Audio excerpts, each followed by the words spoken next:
వెచ్చదనం కోసం ఇంట్లో వేసిన నిప్పుల కుంపటి ఒకే కుటుంబంలోని ముగ్గురి ప్రాణాలను బలి తీసుకుంది. మరో చిన్నారిని ప్రమాదంలోకి నెట్టింది. ఈ విషాద ఘటన ఆంధ్రప్రదేశ్లోని పార్వతీపురం మన్యం జిల్లా జీఎమ్మ వలస మండలంలో జరిగింది.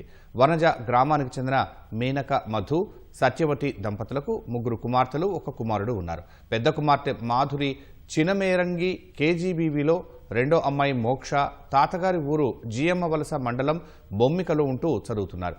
6 ఏళ్ల అయేషా, 4 ఏళ్ల మోస్య తల్లిదండ్రుల వద్దే ఉంటున్నారు. వీరు నలుగురు ఎప్పట్లాగే గురువారం రాత్రి ఇంట్లో నిద్రపోయారు. ఉదయం ఎంతకీ నిద్ర లేవకపోయేసరికి చుట్టుపక్కల వారు, బంధువులు తలుపులు తెరిచి చూశారు. నలుగురు కదలిక లేకుండా ఉండడంతో వారిని సమీపంలోని చినమేరంగి సామాజిక ఆసుపత్రికి తరలించారు. మధు, సత్యవతి, మోస్య అప్పటికే మరణించినట్లు వైద్యులు నిర్ధారించారు.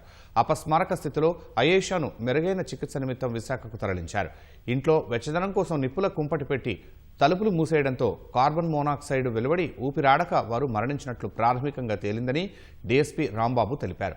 ఘటనపై కేసు నమోదు చేసి దర్యాప్తు చేస్తున్నట్లు పేర్కొన్నారు.